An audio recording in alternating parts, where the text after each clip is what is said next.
আজকে এই চত্বরে আমরা যখন দাঁড়িয়েছি, বাংলাদেশের বিভিন্ন প্রান্তে দুইটা পক্ষে বিভক্ত হয়েছে। একটা পক্ষ জুলুমের পক্ষে অবস্থান নিচ্ছে, একটা পক্ষ আমাদের নারী মা বোনদের হিজাব এবং জামা কাপড় খুলে বিবস্ত্র করতে চাইছে। একটা পক্ষ আবার আগামীতে ভারতের দালালি এবং গোলামি করার জন্য প্রস্তুতি নিচ্ছে। একটা পক্ষ যারা বাংলাদেশের ভূমি থেকে, বাংলাদেশের গণমানুষ থেকে যুগের পর যুগ বিচ্ছিন্ন থাকার কারণে তারা বাংলাদেশের মানুষের প্রয়োজন, বাংলাদেশের মানুষের চাহিদা, বাংলাদেশের মানুষের আকাঙ্ক্ষা থেকে তারা যুগ যুগ এবং শত শত মাইল দূরে থেকে তারা বাংলাদেশের মানুষের আকাঙ্ক্ষাকে আর ধারণ করে না, তারা বাংলাদেশের মানুষের প্রত্যাশাকে ধারণ করে না, তারা বাংলাদেশের মানুষের চাওয়াকে ধারণ করে না। সেজন্য বাংলাদেশের মানুষের আকাঙ্ক্ষার বিরুদ্ধে গিয়ে নেতা উপনে হায়ের পক্ষে অবস্থান নেয়, কিন্তু কর্মীরা গোপনে ন্যায়ের পক্ষে অবস্থান নিচ্ছে। প্রিয় যশোরবাসী, আমরা মুক্তির দ্বার প্রান্তে দাঁড়িয়ে আছি। আমাদের নীরবে একটা বিপ্লব ঘটে গিয়েছে। আপনি প্রত্যেকটা মানুষের দ্বারে দ্বারে যান, প্রত্যেকটা মানুষের কাছে যান, এবং যারা অন্য প্রতীকের রাজনৈতিক কার্যক্রমে অংশগ্রহণ করছে তাদেরকেও যদি গোপনে জিজ্ঞেস করেন, তারাও বলবে আমরা নিরুপায় হয়ে এখন রাজনৈতিক কার্যক্রমে অংশগ্রহণ করছি। কিন্তু আগামী 12 তারিখ ইনশাআল্লাহ ভোটটা আমরা 11 দলীয় ঐক্যবদ্ধ জোট বাংলাদেশ এবং দাঁড়িপাল্লা সাপলাকলিকেই দিব। নতুন রিন গভীর থেকে পরিষ্কার করে কাপড়কে রাখে নতুনের মতো উজ্জ্বল। নতুন রিন অ্যাডভান্সড পাউডার। আপনারা বুঝতেও পারছেন না কি ধরনের একটা নীরব বিপ্লব ঘটে গিয়েছে। আপনারা কৃষক, কামার, শ্রমিক, মজুর, ব্যবসায়ীদের আর্তনাদ, তারা নীরবে নিভৃত, তারা আর্তনাদ করছে, তারা ভয়ে রয়েছে।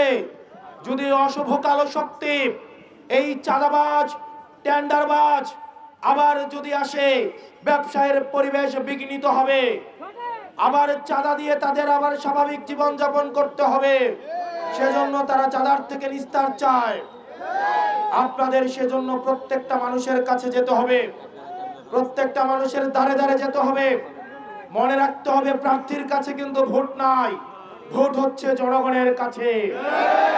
এই মুহূর্ত থেকে আপনারা এখানে যারা উপস্থিত রয়েছেন, প্রত্যেকটা মানুষ প্রত্যেক দিন আপনাদের যারা ভোটার রয়েছে, সে যদি আপনি জেনেও থাকেন আপনার বিরুদ্ধে কাজ করছে, তাও তার কাছেও আমাদের দাঁড়িপাল্লা সাপলাকলির দাওয়াতটা পৌঁছাই দিতে হবে।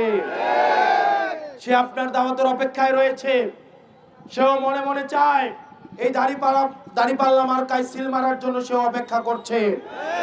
যিনি চাঁদাবাজি করে জীবিকা নির্বাহ করেন, যিনি মাদক ব্যবসা করে জীবিকা নির্বাহ করেন, উনি ওনার সন্তানের জন্য একটা সুস্থ সুন্দর একটা ভবিষ্যৎ রেখে যেতে চান, এবং তিনি এটা বিশ্বাস করেন এটা শুধুমাত্র কেবলমাত্র 11 দলীয় ঐক্যবদ্ধ বাংলাদেশের ক্ষেত্রেই সম্ভব। প্রিয় যশোরবাসী, আপনারা গতকাল প্রশাসনের নগ্ন হস্তক্ষেপে নির্বাচনী পরিবেশ কেমন হতে পারে সেটার একটা টেস্ট ম্যাচ আপনারা গতকাল ঢাকায় দেখেছেন। আওয়ামী ফ্যাসিবাদী কায়দায় পুলিশ তার নগ্ন রূপে আবার ফিরে গিয়েছে। প্রিয় পুলিশ ভাইয়েরা, আপনাদের কাছে উদারত আহ্বান জানাবো, আপনি যে পোশাকটা পরিধান করে আছেন সেই পোশাকটা আপনার যোগ্যতার মধ্য দিয়ে অর্জন করা, আপনার মেধার মধ্য দিয়ে অর্জন করা। আপনাকে অনুরোধ করব, আপনার বাসায় সন্তান রয়েছে, আপনার মা বাবা রয়েছে, আপনি যদি বিগত 3টা নির্বাচনের মতো আবার যদি ঘুষের টাকা স্পর্শ করে দেখেন, আল্লাহর আরশ কেঁপে উঠবে। আপনি সিদ্ধান্ত নেবেন আগামীর বাংলাদেশটা চাঁদাবাজদের হাতে তুলে দিবেন, আপনার সন্তানের ভবিষ্যৎটা কি চাঁদাবাজদের হাতে তুলে দিবেন নাকি ন্যায় ও ইনসাফের হাতে তুলে দিবেন? প্রিয় পুলিশ ভাইরা, আপনারা বিবেকের কাছে দায়বদ্ধ থাকুন, কোন রাজনৈতিক দলের কাছে না। রাজনৈতিক দলের কাছে দায়বদ্ধ থাকলে সেটার কি পরিণতি হয় সেটা আপনারা গত জুলাইয়ে দেখেছেন। আল্লাহর কসম করে বলছি, আপনারা ন্যায়ের পক্ষে, ইনসাফের পক্ষে থাকেন। আপনারা বাংলাদেশের জনতার চাকরি করতে আসছেন, জনতার ট্যাক্সের টাকায় আপনার বেতন হয়, কোন রাজনৈতিক দলের টাকায় আপনার বেতন হয় না। আজকে যদি আপনি কোন রাজনৈতিক দলকে পৃষ্ঠপোষকতা দিয়ে ক্ষমতায় নিয়ে যান, আগামীকাল আপনার সন্তানের চাকরির জন্য তাদেরকে ঘোষণা দিতে হবে। প্রিয় পুলিশ ভাইয়েরা, আমরা আপনাদের বন্ধু। আমাদের বাংলাদেশটা সুখী সমৃদ্ধ করে তুলতে চাইলে আপনাদের অবদান রয়েছে, আপনাদের দায়িত্ব রয়েছে। আমরা চাই আমরা একসাথে কাঁধে কাঁধ মিলিয়ে ভাই ভাইয়ের মতো করে এই বাংলাদেশটাকে একটা সুখী সমৃদ্ধ করে তুলতে চাই। আপনারা নিজেদেরকে প্রশ্ন করেন, আর কতদিন আপনারা রাজনৈতিক গোলামি করবেন? অনেক পুলিশ ভাইয়েরা আমাদেরকে এসে বলেন, তাদের অফিসাররা তাদেরকে চাপ প্রয়োগ করে। ডিবি হারুন, বেনজির, ওনারাও চাপ প্রয়োগ করেছেন। প্রিয় পুলিশ ভাইয়েরা, জুনিয়র অফিসার আপনারা যারা আছেন, আপনারা জুলাইয়ের কথা ভুলে যাবেন না। বাংলাদেশের জনতা যার বিপক্ষে দাঁড়ায়, কামান দিয়ে, গোলা বারুদ দিয়ে, মিলিটারি দিয়ে, ভারত দিয়ে তাদেরকে আটকাই রাখা যায় না। প্রিয় প্রশাসনের ভাইয়েরা, গত 17 বছর আপনাদের প্রতি যে অনাস্থা তৈরি হয়েছে, সেই অনাস্থা থেকে আস্থা অর্জনের পরীক্ষা হচ্ছে আপনাদের 12 তারিখ। আমরা আস্থা রাখতে চাই, বিশ্বাস রাখতে চাই। বিগত 3টা নির্বাচনের মতো এই নির্বাচনে কোনো ওসির জন্য খাম পাঠাতে হবে না, কোন এসপির জন্য খাম পাঠাতে হবে না, কোন এসআই এর জন্য খাম পাঠাতে হবে না, কোন কনস্টেবলের জন্য খাম পাঠাতে হবে না। আপনারা যদি কোনো একটা অবৈধ টাকা স্পর্শ করে দেখেন, আল্লাহ সাক্ষী, আপনার সন্তানের ভবিষ্যৎ আপনারা বিনষ্ট করবেন, আপনার মা বাবার ভবিষ্যৎ আপনারা বিনষ্ট করবেন। এই বাংলাদেশটা আপনার, এই ভূমিটা আপনার, এই বাংলাদেশের মালিকানা আপনারা বুঝে নেন। নিজেকে একবার প্রশ্ন করে দেখেন, একদিন যদি কোনো রাজনৈতিক দলের গোলামি করেন, আগামী 5 বছর রাজনৈতিক দলের নেতার বাসায় পোস্টিং, ট্রান্সফার, প্রমোশনের জন্য যেতে হবে। প্রিয় প্রশাসনের ভাইয়েরা, এই নির্বাচনটা আপনাদের একটা অগ্নি পরীক্ষা। বাংলাদেশের মানুষ আপনাদেরকে বিশ্বাস করবে কি করবে না, আবার রাস্তায় আনবে কি আনবে না, সেটার অগ্নি পরীক্ষা হচ্ছে এই 12 তারিখ। আপনাদের বিএনপির পুলিশ হওয়ার দরকার নাই, জামাতের পুলিশ হওয়ার দরকার নাই, এনসিপির পুলিশ হওয়ার দরকার নাই। আপনারা বাংলাদেশের পুলিশ হয়ে উঠুন, জনতার পুলিশ হয়ে উঠুন। আমরা আপনাদেরকে নিরাপত্তা দিব, আমরা আপনাদেরকে মাথায় তুলে রাখবো। প্রিয় মিলিটারির ভাইয়েরা, আপনারা যারা আছেন, আমরা জানি আপনারা দেশটাকে ভালোবাসেন, দেশের প্রতিটি ইঞ্চি মাটিকে আপনারা ধারণ করেন। কতিপয় অফিসার বিগত সময়ে আপনাদের সম্মানকে লুণ্ঠিত করেছে, আপনাদের পুরো প্রতিষ্ঠানকে কলঙ্কিত করেছে। প্রিয় অফিসার ভাইয়েরা, প্রিয় মিলিটারি ভাইয়েরা, এই নির্বাচন আপনাদের কলঙ্ক মোচনের নির্বাচন। পুরো বাংলাদেশ আপনাদেরকে সহায়তা করবে, আমরা আপনাদেরকে সহায়তা করব। আমরা এই প্রতিষ্ঠানের সম্মান নষ্ট হইতে দিব না। আপনারা জনতার কাতারে কাঁধ মিলিয়ে আগামী নির্বাচন একটা স্বচ্ছ, নিরপেক্ষ, অংশগ্রহণ নির্বাচন করার জন্য আপনারা আপনাদের জান জীবন দিয়ে চেষ্টা করবেন। 12 তারিখের পরে বাংলাদেশটা কেমন হবে সেটা নির্ভর করে এই নির্বাচনের উপরে।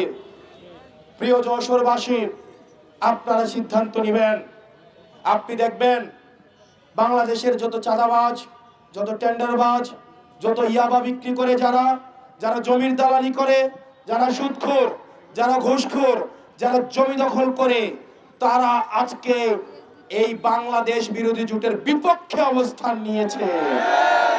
তারা যেহেতু বিপক্ষে অবস্থান নিয়েছে, সুতরাং এটা স্পষ্ট হয়ে গিয়েছে আমরা সঠিক পথে আছি। কেবল আমাদের দ্বারাই বাংলাদেশের প্রগতি, সমৃদ্ধি, উন্নতি সম্ভব। আগামী 12 তারিখ আপনারা প্রত্যেকেই সকাল 7:30টায় আপনারা ভোট কেন্দ্রে চলে যাবেন। আপনারা বাংলাদেশের মালিকানা বুঝে নিন। আপনাদের ক্ষমতা আপনাদের থেকে কেড়ে নেওয়া হয়েছে।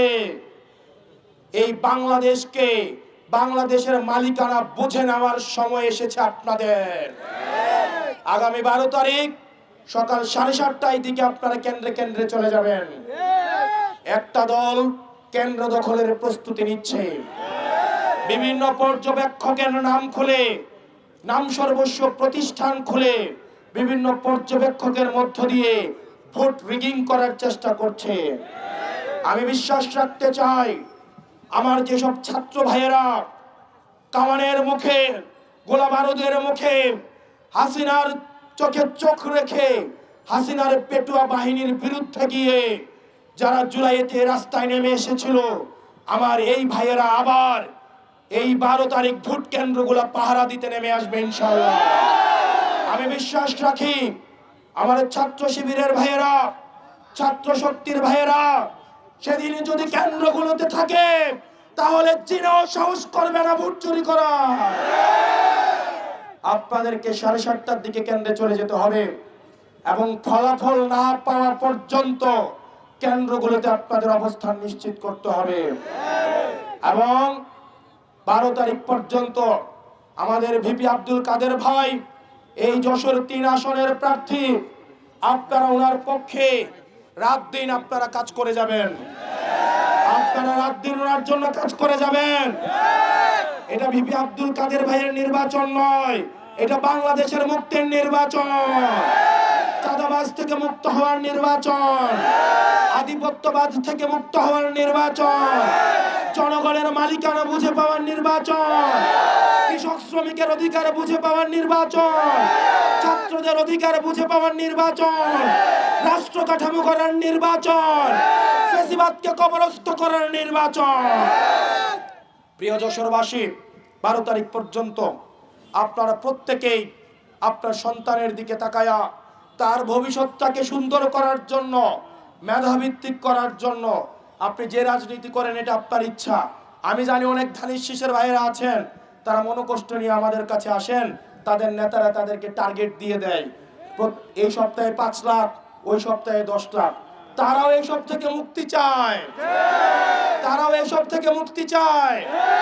আপনারা আমার এই যে তৃণমূলের যেসব নির্যাতিত নিপীড়িত বিএনপির নেতা কর্মী আছে তাদের কাঁধে হাত রাখুন।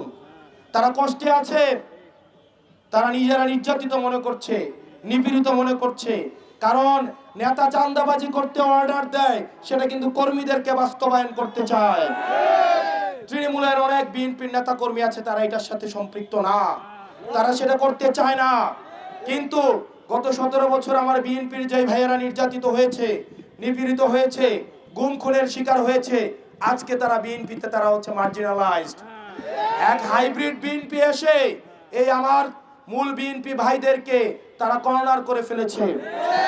আপনারা বিএনপির ভাইদের কাছে যাবেন যারা জিয়ার আদর্শ বিশ্বাস করে, বেগম খালেদা জিয়াকে ধারণ করে, তারা চাঁদাবাজির সাথে সম্পৃক্ত না, তারা ঐক্যবদ্ধ বাংলাদেশকে ভোট দেওয়ার জন্য অপেক্ষা করছে। তারা ধানের শীষের বিপরীতে গিয়ে দাঁড়িপাল্লাকে ভোট দেওয়ার অপেক্ষা করছে। আপনারা বিশ্বাস রাখেন তারা ধানের শীষ নিয়ে মিছিল নিয়ে কেন্দ্রে যাবে, কিন্তু ভোটটা দিবে দাঁড়িপাল্লাতে, ভোটটা দিবে হচ্ছে শাপলাকলিতে, ভোটটা দিবে হচ্ছে রিকশা মার্কায়। সুতরাং তাদের কাছে আমার দাওয়াতটা পৌঁছে দিতে হবে। আপনারা পারবেন না? আপনারা পারবেন না? প্রত্যেকটা ভোটারের কাছে আমাদের দাওয়াত পৌঁছাইতে হবে। এবং আপনারা এখানে যারা আছেন, আমাদের এনসিপি, ছাত্র শক্তি, যুব শক্তি, নারী শক্তির যারা নেতৃবৃন্দ আছে, তাদের সাথে সমন্বয় করে তাদের যে সক্ষমতার সর্বোচ্চটি ব্যবহার করে আপনারা এই আসনে জয় ছিনিয়ে আনবেন ইনশাআল্লাহ। জয় ছিনিয়ে না আনা পর্যন্ত ছাত্র শক্তি, ছাত্র শিবির, এনসিপি, বাংলাদেশ জামাতে ইসলামী, যুব শক্তি এবং যুবদের যে সংগঠন রয়েছে বাংলাদেশ জামাতের এবং শ্রমিক শক্তি, শ্রমিক কল্যাণ ফেডারেশন, আপনারা সবাই ঐক্যবদ্ধভাবে আপনারা কাজ করে যান। আমাদের বিজয় দ্বার প্রান্তে।